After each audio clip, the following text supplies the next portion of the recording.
Alright, bro. I am officially back in my consistent mode. Yeah, I'm gonna be back consistent every day. I'm posting something. Don't matter what it gotta be, I'm posting something. We're back with another YouTube video, bro. We're watching Tommy G, Hunt for Chicago's Deadliest Serial Killer. If it's nothing on no D Dahmer or no on no D Dahmer, we got who's that one fat dude that just clown him? And Bill Cosby. I don't think there's anybody worse than those three, the three big hitters of the serial killers. What am I talking about, bro? But yeah, I'm not gonna waste much of y'all time. Like, share, subscribe. I will appreciate that. We're on the road to 100 subscribers in the next 2 months. It's probably gonna be impossible, but I'm setting a goal. One like a video as well. I'm not wasting much of y'all time, bro. Like, share, subscribe. Let's go. Yes, I know I'm late to the video. Don't correct me. I can still watch it 5 days late, a week late. I don't care. A year late. I don't care. 50 unsolved strangulation cases that could be the work of a serial killer. Dozens of women who were all strangled or asphyxiated. Their cases remain unsolved. A serial killer on the loose in Chicago. A lady by the name of Tamala Edwards was found in 2210 in a garbage can just like this in this alley 20 years ago. Their bodies were found in vacant lots, abandoned buildings, and alleys, dumped in garbage cans, and some even set on fire. Why do you think they specifically targeted your mom? Have you ever been abducted? Yeah. He killed so many women, he don't know how many. Is there one of these killers that you think is doing the lion's share of the killing? Yes. In today's episode, we are investigating the infamous Chicago Strangler, a killer who some experts say has taken the lives of between 50 and 70 women over a nearly 2-decade period, making this person one of the most prolific serial killers in American history. The killer's MO seems to be this. He tends to hunt primarily black women, many of them who are sex workers, and he kills them by strangulation after he lures them into alleyways on the south and west sides of Chicago. The question right off the bat is this: why isn't this being discussed more? Because I'm guessing for many of you watching, this is your first time hearing of a guy who, to put it in perspective, may have killed 3 to 4 times more people than Jeffrey Dahmer. To properly dive into this, we assembled a cast of experts. First, Mike Hammond, a retired Chicago homicide detective who has put dozens of murderers behind bars in his career. Next, Thomas Hargrove, the founder of the Murder Accountability Project, an organization with the country's most complete accounting of unsolved murders, and Thomas is known as a guy that can algorithmically predict with a high degree of accuracy if a serial killer is in your city. Then we got Reverend Hood, a pastor and community leader who has built a network supporting survivors of strangler victims, and Reverend Hood claims to have sat face to face to the guy who is the primary suspect of this all. Next up, Rabbi Ben Yosef, a community activist demanding justice for the victims, who takes it upon himself to bring us to some of the murder sites. And finally, we even speak with a family member of a strangler victim and with Chicago citizens who live in the areas where the strangler strikes. Let's get to it. Chicago, Illinois? We're going to meet a community leader who's been tracking down these murders, trying to bring justice to these victims and their families. In fact, we're very close to a murder site where a murder happened 20 years ago in this alley behind me, and we're going to look into that. How many of these murders are unsolved? Pretty much all of them have been unsolved. And how many are we talking? We're talking 51 plus. In 2004, Tamala Edwards was murdered right here in this alley. The killer strangled her, wrapped her up in a comforter that was then tightly bound with duct tape, and placed her in a garbage can, where she eventually was discovered. This is a serious topic. I'm not here to like troll or play around with deaths. These are real people that died, real families that lost people. I'm just here to give my audible thoughts and, just be informed. Don't take me seriously. A lady by the name of Tamala Edwards was found in 2210 in a garbage can just like this in this alley 20 years ago. The way how these murders happen is, as you just said, a graphic example of no regard for human life. To put a human life within a garbage can, to say, I'm going to do this to this person, just goes to show how horrific and how much an outcry and outrage there should be within this city. What comes to mind when people say the Chicago Strangler? I think it's more than one. We believe that it's more than one strangler. I would felt better if it was said mass murder, something to culminate that more than 51 women got killed. There's certainly not one. We know that for sure, because the 51, there's 21 different DNA profiles. We found that the overwhelming majority of these homicides involved women who were strangled or asphyxiated, and their bodies were left out of doors, often in abandoned buildings, empty alleyways. I think something happens to wake that demon up that's in their crania. And once that demon is woken up, then it goes on the bend of killing women.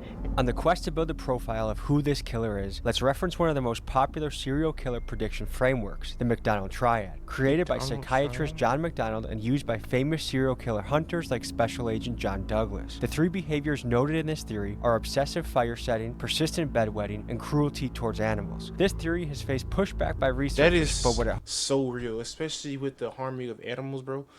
If you see your kid playing with toys or like in a very aggressive way, or have like seen them like play with animals or dead animals, or just misuse human life, or something that looks human or has, you know, like real life in it, put them into a hospital. Go check. Therapy is needed. Medication might be needed too, and a good talking to. Hones in on is the question on everyone's mind, which is if we can determine the common factors of serial killers, will we be better able to stop and apprehend serial killers before they go too far? And they won't stop until that bend in their brains settle down. Her life matters, that there should be closure for her, and that she should not be silenced because of this, that the community should rally around her because her voice has been silenced. It's very strange to be in a location, the exact location that you know someone lost their life in a struggle. You can say whatever you want about her occupation, but she was another human living life, trying to make money and trying to provide. Yep. And to end up in a garbage can is such a horrific way to go. Disproportionately, these victims are sex workers or have a history of using illegal drugs.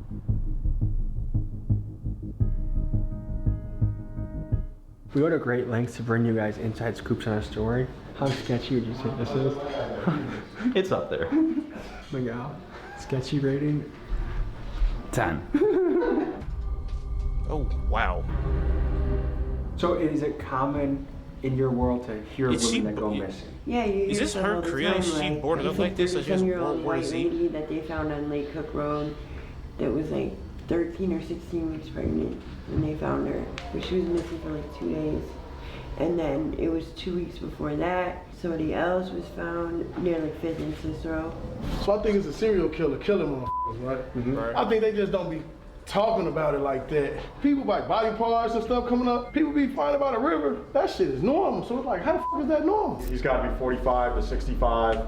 He's definitely a city worker, you know, because he knows the neighborhoods, he knows where the whole stroll is, he knows where to dump these girls. What makes you say for sure city worker? He understands what neighborhoods His you can get away method with is insane. and what Like, to hit 51 targets and not be seen or even have suspicion who you might be, or be unsolved murders for this long, you must know your area, just like the Jack the Ripper type. You must know your area and your shortcuts, alleyways, secret little nooks and crannies in your neighborhood, in your city so well to where it's like the back of your hand.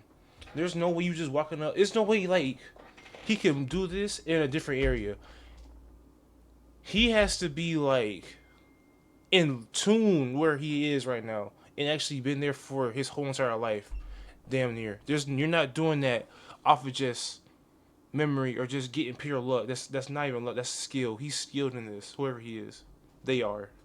Neighborhoods he can, and he knows how to move, and he knows probably when the police changes are, shift changes. A lot of the people that get snatched up is like streetwalkers, right? Yeah. So what attracts a streetwalker faster? A white guy with some money, an older white man with some money. So it gotta be an older white male. But he's also targeting girls that are just hooked on shit out here. We asked a serial killer expert, and what he says, if you want to know the color of the killer, look at the color of the victim, and almost always it matches. Our most likely scenario is that there's something like 3 multiple victim killers. 2 are African American and 1 is white. And how do you know that? It's what the evidence suggests. One of the victims had DNA at her crime scene that was recovered, and it matched another sexual assault. The victim survived and described a man who had a mustache and apparently a fake Hispanic accent, but was definitely Caucasian. Have you ever experienced danger on the job? Yeah, so She run the like, strip. I used to like back up, and then literally he would make you take your shoes off, and it would be like dead winter. Like you'll have no shoes in the middle of dead winter trying to like get away. So it's a way to keep you under control in the car. I guess so. You can, yeah, exactly. How do you get into this line of work? Do you just walk the street? Like not even on no Trojan. How do you end up on the strip or selling yourself? And how do you like keep that afloat? Like how do you do that and still find some type of income? Like something gotta come out of it. So how do you get to that point? And how do you even have the idea, oh, I want to do this for real? Or like you just jump off the porch and just do it? I don't really know. So most lately, the thing that a lot of people have been doing is having you get in the back seat, and there's like the child safety lock will be on, so you can't get out. That's happened to you before? Yeah. Is that scary? Yeah. What do you do in that situation? It's like Tell your them to heart unlock that sinks, door. like you just get Like, that hey, feeling. You're in the unlock this highest risk motherfucker. profession for getting a serial killer. Right. What does that make you think? It's a risk, but sometimes people are like, don't feel like they have a choice. So.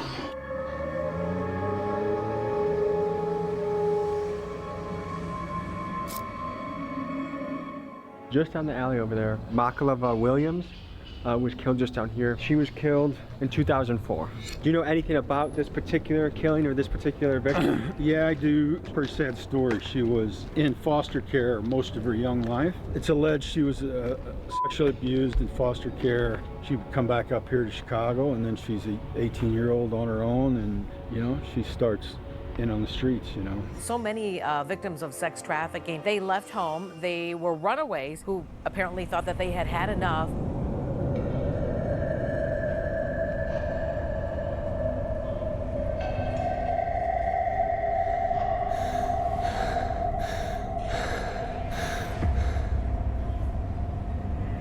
Is that lean? So this was 20 years ago, so this building may have not... well, Yeah, probably it was. here. This is much cleaner than it was then.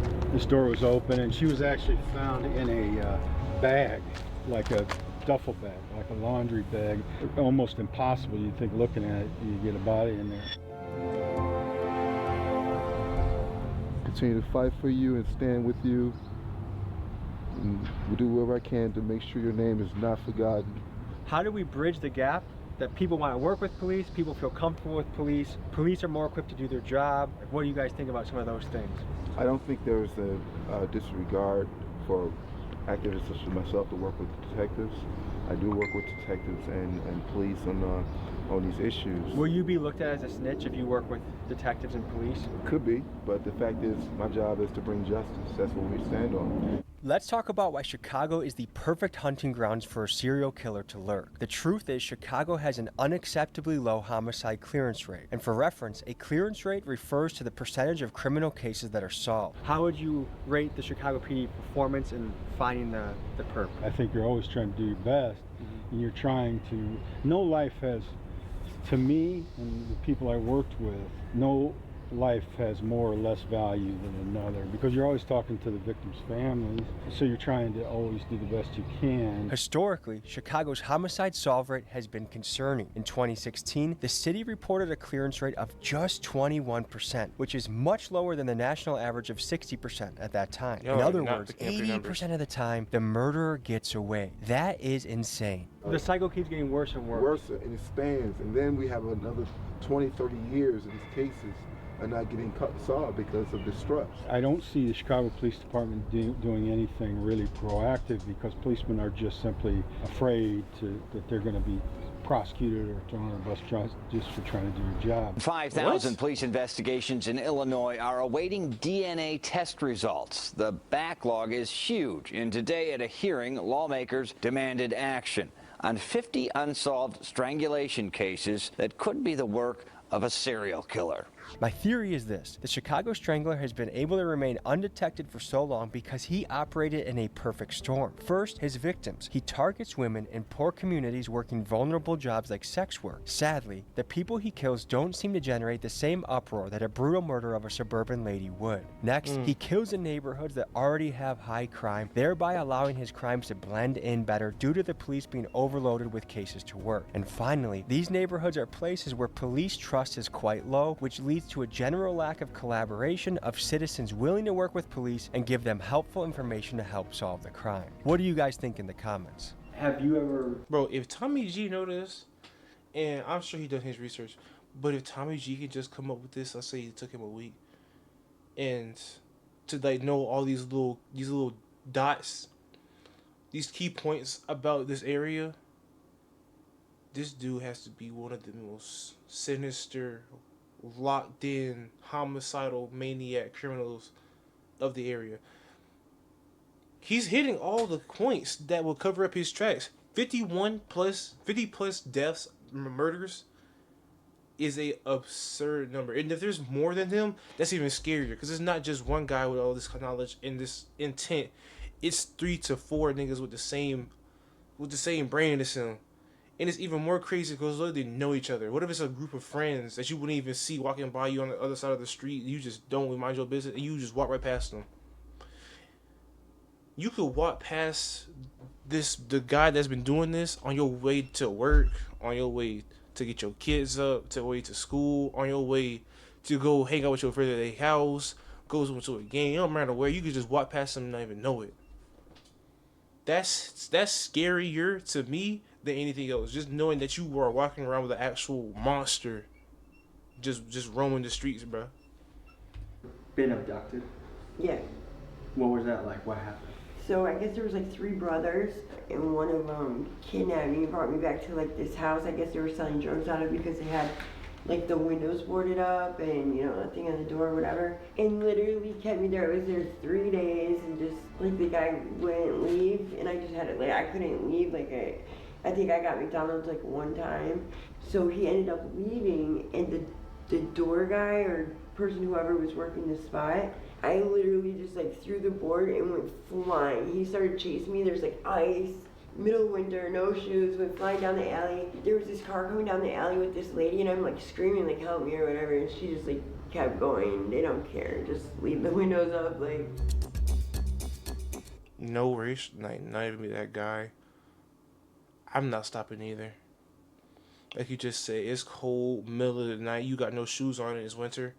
I'm thinking you trying to get me, like, and especially in the area, you trying to get me set up. You trying to get me, like, you setting me up, basically. Because what you doing walking up to my car in the middle of the night, I'm supposed to just trust you, willy-nilly, in Chicago, when there's a little actual maniac running around. You could be working with him. I don't know that. I'm windows up too. I'm driving by too. I'm not stopping. It's not even that I don't trust you or I'm just a bad guy. It's for my safety. You feel me? That's probably the same thing that they were thinking. Like, oh, why a mom and you said her kid or something? Why would I stop for anybody? You feel me? We're going to talk to family members of the victims. You know, this is potentially a very painful moment for a lot of these people. I know when my pop died, I didn't really confront the grief for a long time. And I was challenged by a mentor of mine to journal about it, write it down. And it was a very painful process, but it also was very healing, revisiting the memories. And I think it was a big step in the recovery process of losing somebody. So I'm honored that they're telling us their story, because a lot of news outlets have reached out to them and they're talking to us. So I appreciate that. We're gonna go in and visit them, and we'll see you inside.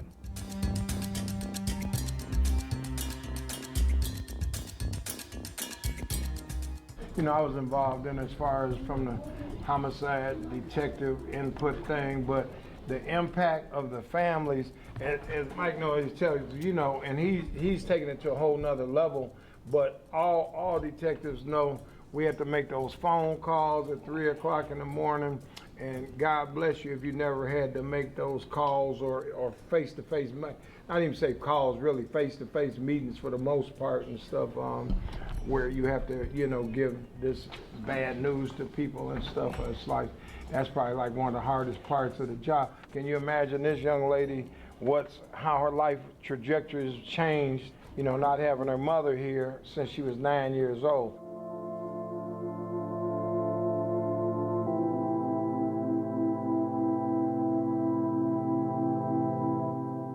Well, my mother meant the world to me.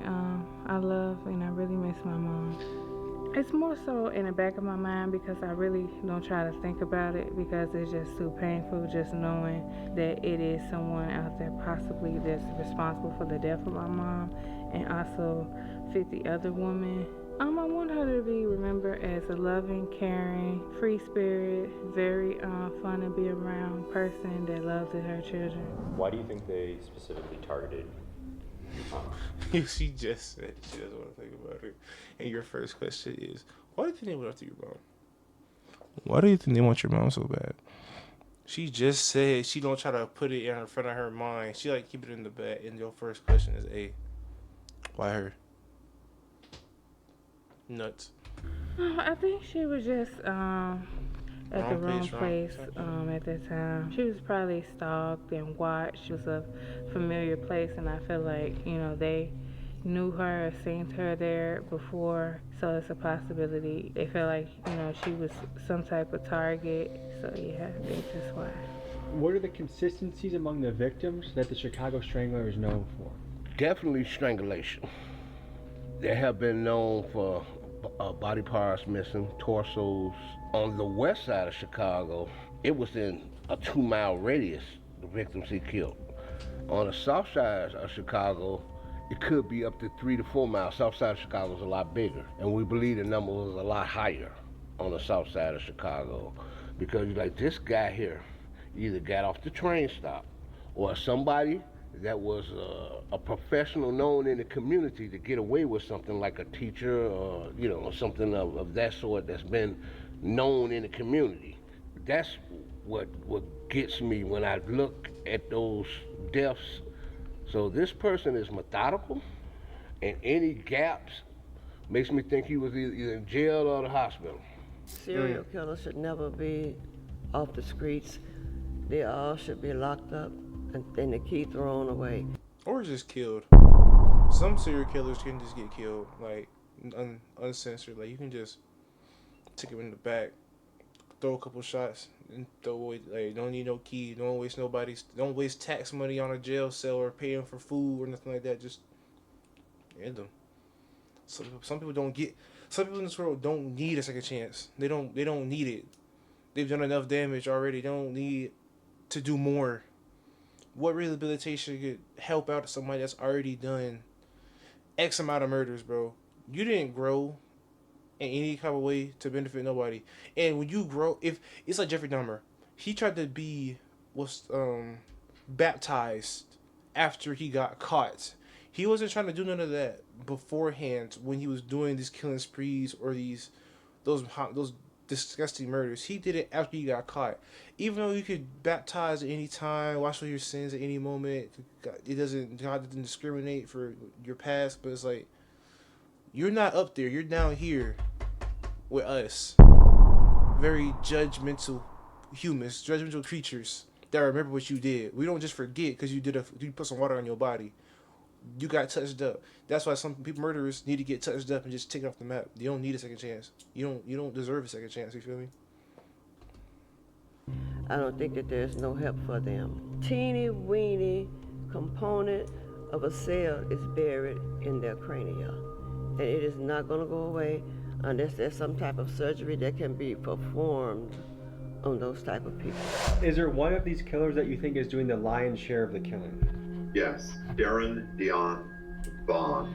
Darren Dion Van shocked the nation in 2014 when police arrested him for the murder of Africa Hardy in Hammond, Indiana. But what began as a single case quickly unfolded into something much darker. Van confessed to killing at least 6 more women, leading investigators to his victims' remains in abandoned homes across Gary, Indiana, thereby earning him the nickname of the Gary Strangler. But is it possible that Darren could also be the Chicago Strangler? In his confession, Van hinted that he had been killing for nearly 20 years and his style of killing matches with the MO of the Chicago Strangler. Many experts, like Thomas Hargrove, think that Darren could very well be responsible. Because many of the Chicago murders are near the train line, it's easy to imagine Darren boarding the train from Gary, getting out at a Chicago stop on the south and west sides, giving in to his killing impulse, then returning home to Gary. What's more is in his confession interviews with the police, Van claims to have victims across multiple states. And Darren Vaughn told police in Hammond, Indiana, he's made a lot of mistakes. 4 or 5 in California. How many in North Carolina? 1, because I ain't stayed long. Texas, I think there's 2. At least 2 in Milwaukee. And there's 3 in Minnesota. I'll say about 7 in Detroit. How many in Chicago? Chicago? A lot. One of the goals of setting out to do this was to try and solve some of these murders. And so with many of the fingers pointing towards Darren Dion Van, we sent him a letter and we reached out to the Indiana Department of Corrections portal in attempts to reach him. Now we have no idea if the letter that we sent to Wabash Correctional to Darren made it to him. Maybe it didn't make it past security.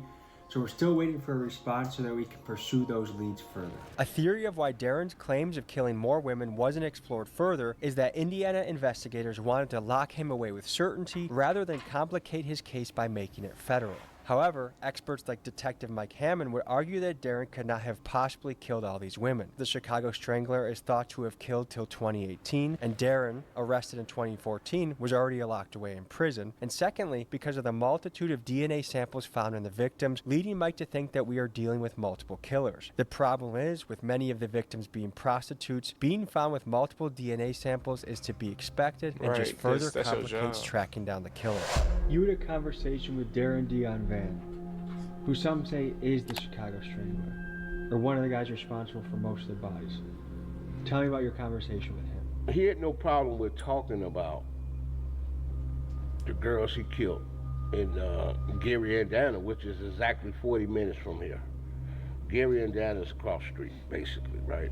But when he talked about Chicago, he said he killed so many he can't remember. And to look at this man, this young man in his face, that was part of the armed services, that looked like he would even swat a fly, to tell you he don't know how many people he killed, it's sickening. And it hits me to the gut. I know, we're talking about 51, I know it's more than 85. There's no connection to all 85, but there's still 85 women that's being killed in Chicago. We first detected Working him the strip in is something Gary, nuts, bro. Indiana, where I don't know how you can do that. was responsible for most of a cluster of 15 murders of women. And then the algorithm signaled that there was a very similar cluster occurring in Chicago, a much larger cluster. And the Gary, Indiana murders go back to the 90s, but the cluster in Chicago started around 2001. And we think that's when Mr. Vaughn discovered the joys of public transit. We think he took the Chicago Transit Green Line into the city when he had what he called killing urges. Produced a map showing the body recovery sites of these 51. And you'll see a linear pattern of 9 or so victims that occurred right along the Green Line. He has been killing his whole adult life, and he has a difficult time establishing normal relations with women. He speaks to getting killing He don't get no hoes. In fact, you can see his confession at our website. When he gets killing urges, he can't afford his own home, so he was living with his brother and his brother's family. When he would get killing urges, he had to leave. He couldn't stay in the home and possibly harm members of his own family. So he would leave. He would walk around Gary, Indiana, or he would go further afoot. It was a very random murder. They were grabbed and usually killed close to where their bodies were found. Not nothing very sophisticated in these murders, just opportunistic.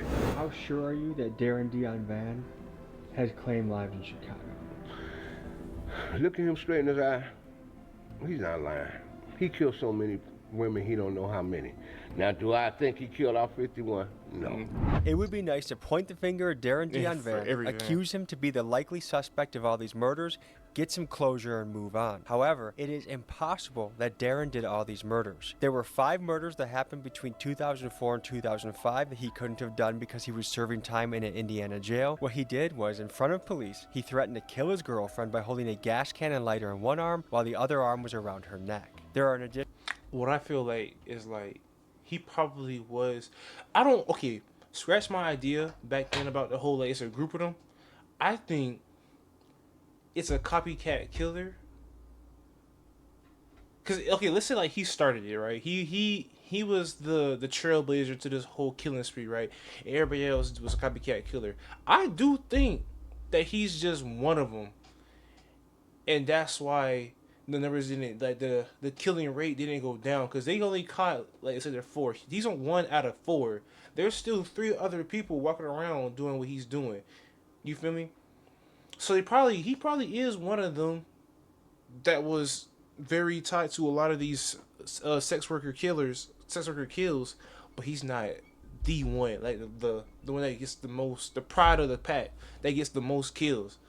He probably just one of the little strays that gets a few numbers here and there every so often. He not really the top killer. Because I do think he did it. He has a few of them numbers in that 50x, that 85 number range. He got some of them, but he not all of them. Additional 5 murders from 2009 and 2013 that he couldn't have done because he was serving a 5-year prison sentence in Texas for a brutal sexual assault. So there are at least 10 murders from this period that Darren could not have done. Right. This like, further supports Detective Hammond and Thomas Hargrove's theory that there are multiple killers involved, but unfortunately, it also further complicates this deadly mystery. When was the last time you were contacted by police regarding your mother's death? I was never contacted. They contacted my grandmother one time, and it was for identification purposes. When I got older, I contacted them, and they didn't even know anything. They barely knew who she was, and said like, "Oh, the case is the file. We delete the files or something like that, or they don't care." Case gets cold. What does that make you think?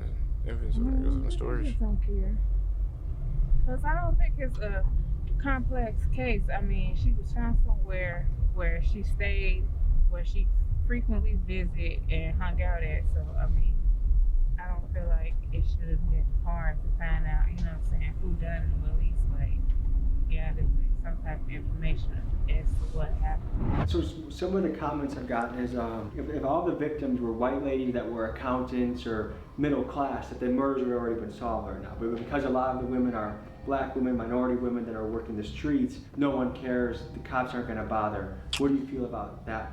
Yeah. It's not, bro. Hold on, what you gotta say? So in general, Chicago is pretty low on their success rate of solving any kind of murder. Mm-hmm. Here it's like 20 or 30%. It's really low.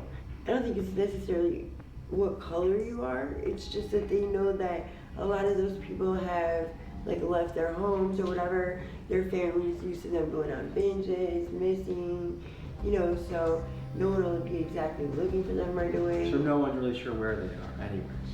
Yeah, and like a lot of people don't have families, so if they were to die, who's gonna know anyway? Is your thought that your mom was got by the Chicago Strangler? Part of me yes and no. Like a part of me feel like maybe it could have been somebody she knew, and then a part of me feel like it could have been a serial killer, Chicago Strangler. So we've heard about the crimes Darren may have committed, but what do we know about who this guy is? Little about his childhood is known other than he grew up in Indiana, and in 1991 he enlisted in the Marine Corps but received an other than honorable discharge after only 2 years in the service. The specific reasons for his discharge have not been publicly disclosed. What we do know about Darren is this: he has a notable criminal background. However, there is something potentially disturbing that we uncovered. According to a confidential source, he has been arrested over 74 25 times. However, most of his rap sheet has been redacted. Why? With guys like Jeffrey Dahmer and Ted Bundy, we have enough information about them to make a Netflix series. But when it comes to Darren, there's barely any information out on his past on the internet, and what is documented has been censored. Why?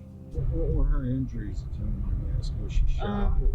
No, she was strangled and just beat up real bad to the point where it damaged her brain severely. She was on life support for 2 years before my grandfather decided to pull the plug. I can't imagine what that's like going into a room with a family member that you love. They're disfigured, they're beaten up, and having a vegetable.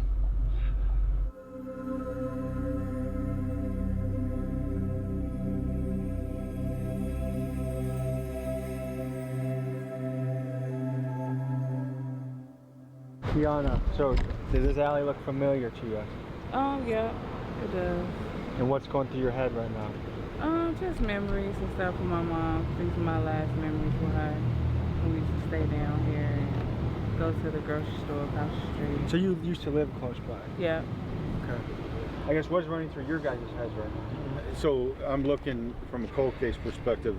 What year would have been? What year was it? 99. 99. Yeah. So, you know, several time ago. So much of this has changed. I can see now about 10 video cameras. Probably weren't here at the time. Yeah, they're brand probably new. buildings that were here, right? That were multi-unit buildings. So I want to know if I could go back and find out what buildings were there, were they multi-unit buildings, who lived there, and you can do that. It's a lot of work, but it can be done. You know, I'd be really wanting to look at the specifics of where she was discovered exactly, like within as many feet as I can, and things like that. So this is a tough place because it's pretty desolate. 2 questions. One for each of you is, at any given time, how many... 2 questions. One for each of you is... How long has he had that? I've just now noticed this.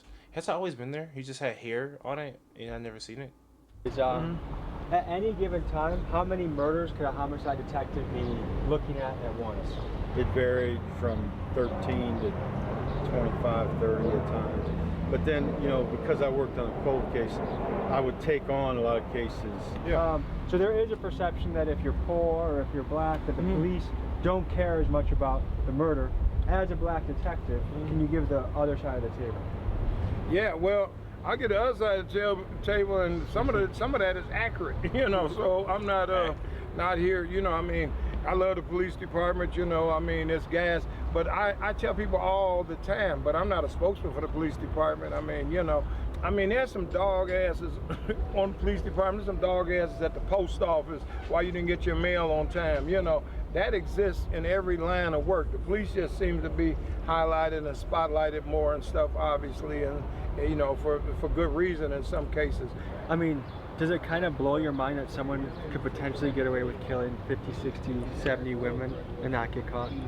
Yeah, it saddens me because it's like, how can you take a job and, you know, say not even care about doing it properly, and especially when it comes to, you know, human life and women.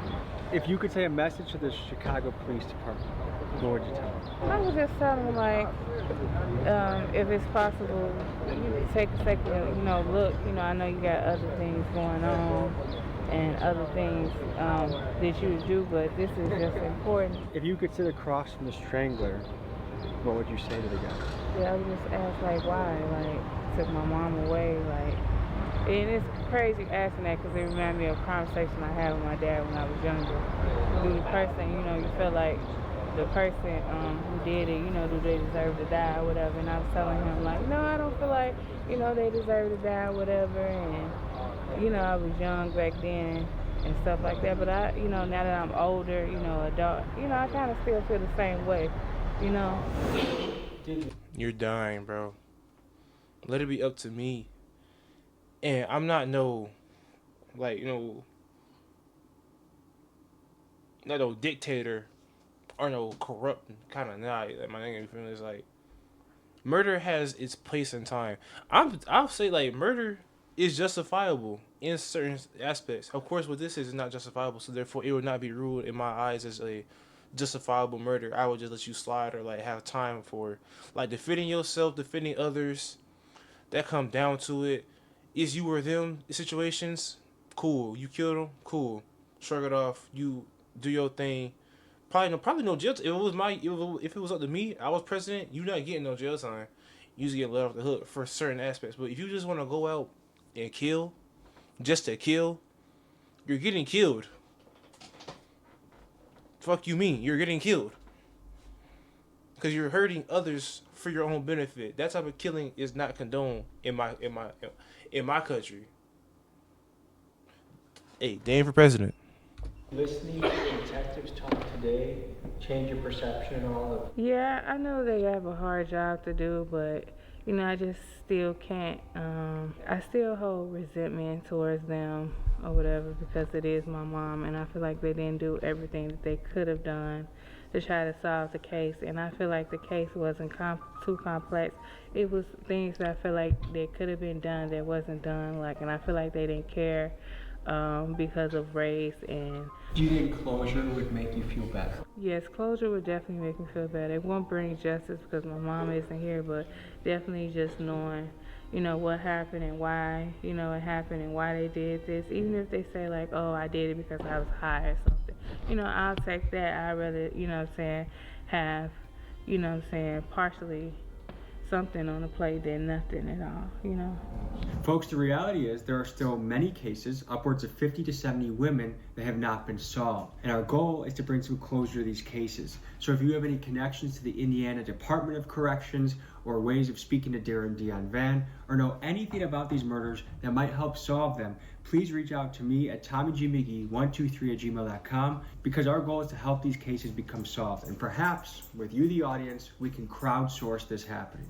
So email me, reach out if you have any leads. Thank you for joining me on this episode, and see you next week. Y'all heard what he said, bro. Go get it out. Tommy G. McGee. If you have any information, go touch up there. I got nothing much to say. I kind of already said during the video. I don't think the police don't care, even though some of them definitely for sure do not care, especially with their backgrounds. They don't care about the certain cases because of where they come from. But I really just feel like it's a overwhelming. We have too much on our hands, too much on our plate, because they're already down astronomically compared to the rest of the average number for each state. They in the 20s, everybody else in the 60s and 70s. They falling behind the majority, and to have cases that already are looked upon as minor, like just another Tuesday, Taco Tuesday. It's like I can see where they get like priority matters. They don't care. It's just they have a lot more to deal with. But that's really all I gotta say about this one, man. Kind of a low tone video. Sorry, bro. I don't know what to say. But I got other videos to make. Like, share, subscribe, and get at y'all in the next one. Peace. What am I doing that for, bro? Put your hands down. God damn, bro.